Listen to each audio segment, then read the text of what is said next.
Hi, I'm Cheryl Duffy, the founder of the Divorce Centre and the author of The Divorce Tango. And today I'm here to talk to you about a snippet out of Chapter 2, The Emotional Rollercoaster. Now, when you're starting to go through the pain of divorce, there are various phases that you go through.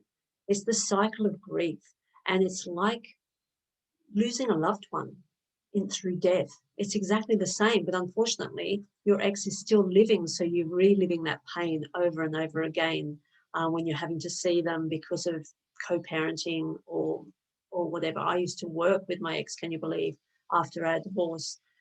So it was very, very painful. So it's good to understand the emotional roller coaster that you're going to go through. So at first you feel in shock, in denial that surely this is just a glitch, that we're going to go back to normal, that surely you don't want to leave this marriage after so many years. We can just feel as though it's really not happening. And it's like you're in a daze, like a fog, that it's just not happening. But then soon after, you do realize it is happening.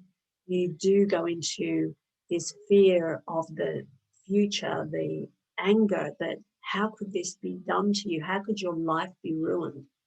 So you'll go through a phase of anger where you'll lash out at not only your ex, but all the people around you who are supporting you.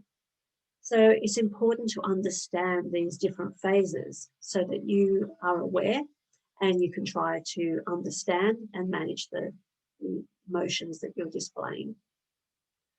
When you move out of the anger phase, you can go into the bargaining phase where you're saying to yourself, if only I did this, or if only I did that, or what if only. All these different scenarios, if only I was a better wife, if only, I didn't work so much, or, if only I was more attentive. But you know what? You are the best person that you were in that marriage. There is no reason beating yourself up to think of how you could have prevented it happening, because you can't change the past. Sure, we all have to take some form of responsibility for a marriage breakdown, but it's a case of making sure that you don't lose yourself and blame yourself completely for the marriage breakdown. And I tell you what, after so many years of me in deep depression, my only regret is that I wasted all those years. So I have created a great life for myself and being in a very happy relationship. So it's good to take on a mantra of what will be, will be.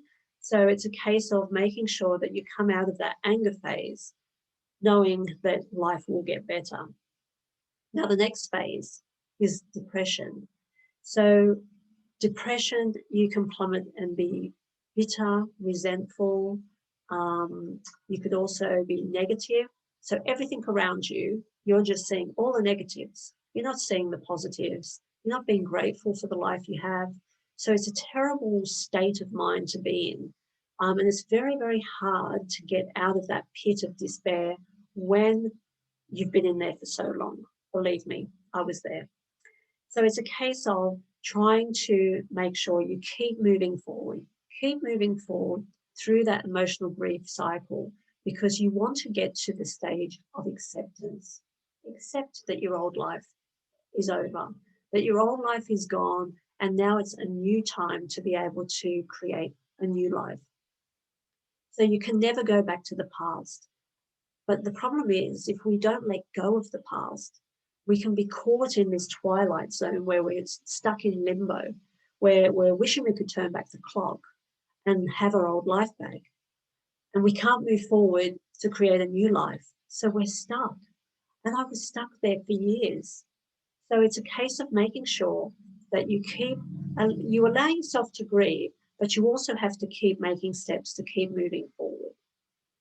So that's a snippet out of the grief cycle in Chapter 2 of my book, The Divorce Tango, The Emotional Rollercoaster. So grab your copy from my website, thedivorcecentre.com.au, or go to Amazon or Divick's bookstore. Thank you. I'll talk to you again for Chapter 3.